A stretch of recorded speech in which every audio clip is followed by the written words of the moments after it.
Yo, what up, y'all? Top of the morning to you, like my little bro be saying. Man, your boy feeling good today, man. Today's another great day. About to go get this money.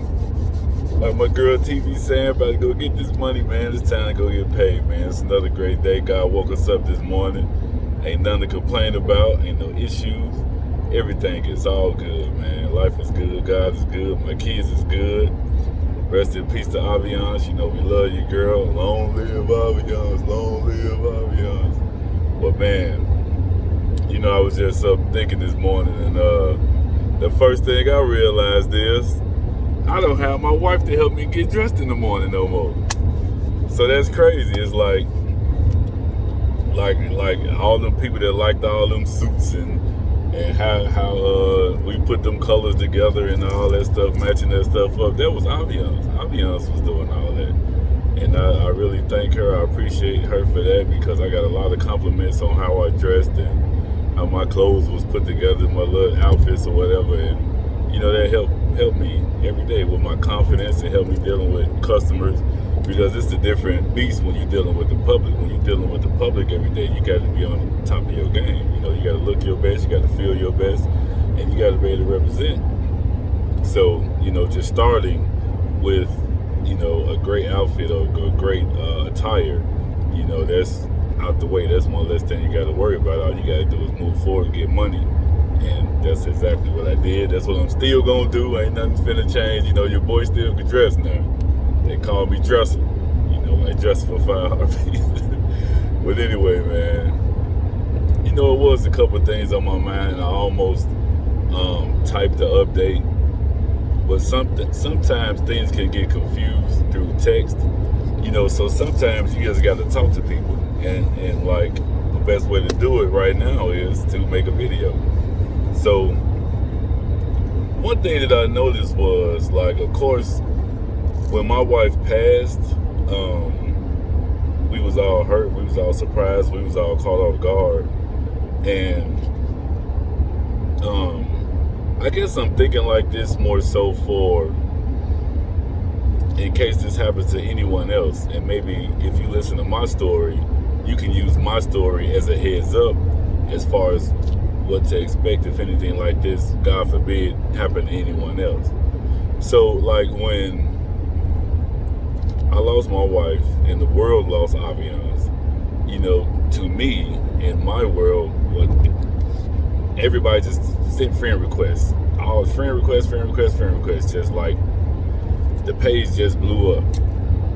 And a lot of those friend requests, like, as I was accepting these people, I'm like, okay, I'm not even thinking about it, because I'm not thinking about no social media or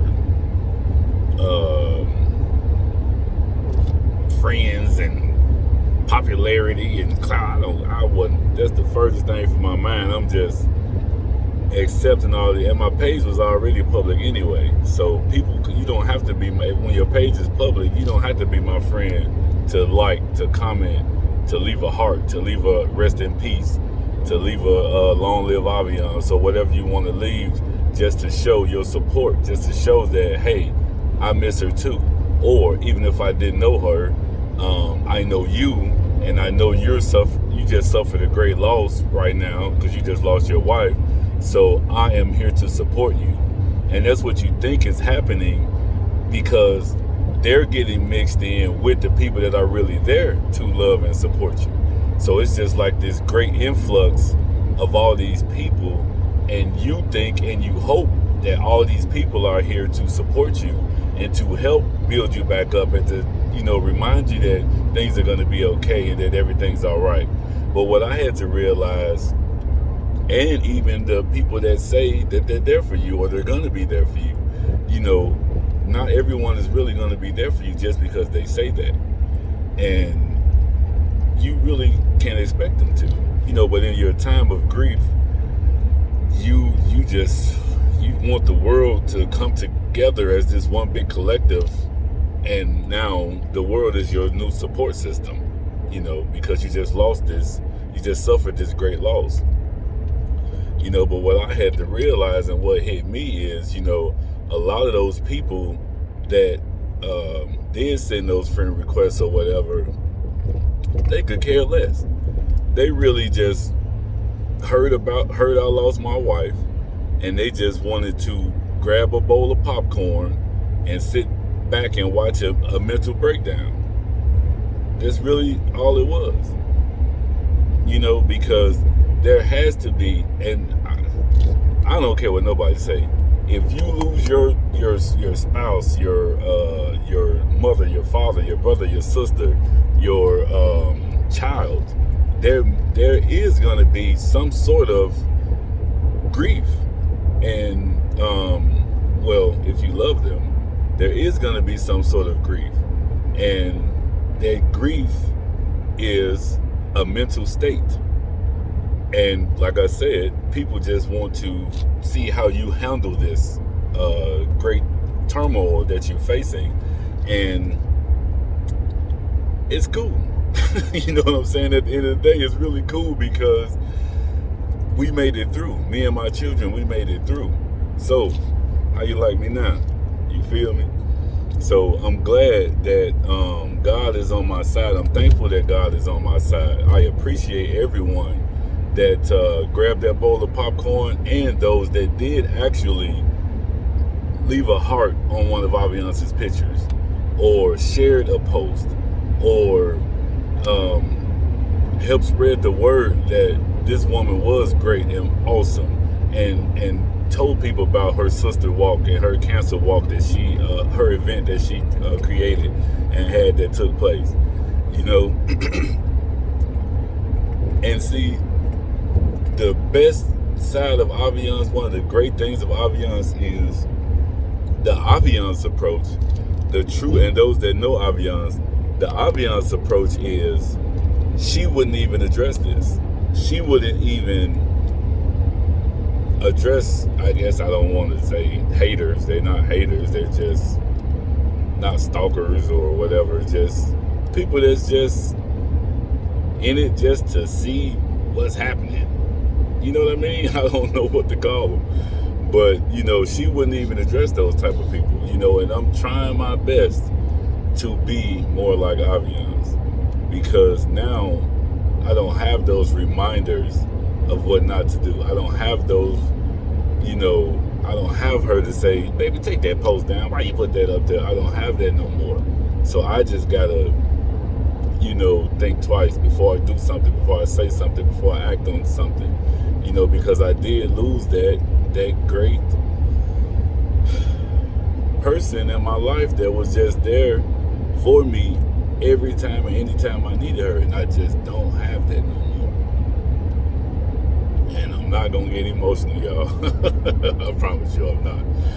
It is hard, like losing her. Like, the kids left for school and I was just getting ready for work, and I was getting some clothes out the dryer, and right in the area where the laundry room is, we set up our fish tank right there. And when I would come home from work, Aviance would give me updates on those fish every day. She'd be like, this fish gotta go, or this fish trying to fight the other fish, or whatever. And like, the reason why I kept the fish tank when we moved was so it could remind me of Aviance, because they were my fish, but just looking at the fish just reminded me of her. And just looking at those fish today, for some reason, it reminded me of her. And it didn't make me sad, but it reminded me of her, and it just made me miss her. It made me want her back,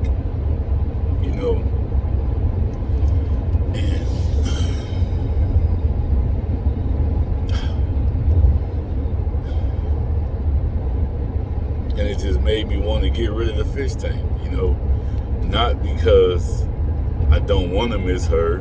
It just, I don't want to have any triggers, but of course we have pictures of her up in the house. For some reason, the pictures don't really trigger me. It's just, but I want to have like this big slideshow. We got this big 85-inch TV, and like I had a big, beautiful slideshow of her pictures on the TV. And somehow, I don't know what, the kids got their PlayStation hooked up to it. So if the TV doesn't go idle for a long time, it doesn't really pop up. And for some reason, it hadn't really popped up. And it not coming up was, I don't know, for some eerie reason, it was like a sigh of relief, And I'll associate it with this, and I hate to get too deep, you guys, but I'll just give you a short story real quick. When Aviance was in the hospital, and she was in there for 5 days, every day when I would come home from seeing her, the kids would say, "Is mommy coming home today? Is mommy coming home today?" And every day I would say, "Maybe tomorrow. She'll be home tomorrow. She'll be home tomorrow." Then it turned into maybe tomorrow. And then one day, one of those days, I think it was like the third day when Aviance was in the hospital, I came home and they didn't ask me, was Aviance coming home? And I just felt so good about that, and because I didn't have to lie to my kids. Because at one point, at a certain point of her being in the hospital, I realized that she wasn't coming home. But I still had to go home and tell the kids she's coming home tomorrow, maybe tomorrow. And just like, because I wasn't asked, it was just this big weight lifted off my shoulders. And like that slideshow not being on the TV is like the same thing, you feel me? But, you know, we love her, we appreciate her. Her spirit is always with us, and we hope it's always with us. We pray it's always with us, because she had such a spirit of purity and such a spirit of just positivity and doing the right thing, you know, and that's what I strive to be like, you know. So I just hope that she continues leading me and guiding me, you know. Where you go, person? I'm on my way to work. I'm driving. Got to multitask because I don't really have much time like that no more. You know, I was just thinking about, I want to go get a haircut Friday, but I don't have time. I don't have 2 hours to be sitting in a barbershop. You know what I'm saying? So I just got to figure something out, man. But anyway, man, I'm not going to start rambling, man. It's your boy Money Meets, man. We about to rock it out today. Y'all get y'all money, because I'm sure about to get mine, man. God bless y'all, and y'all do y'all thing. Y'all have a great day, man. I'll let y'all later. I'm out.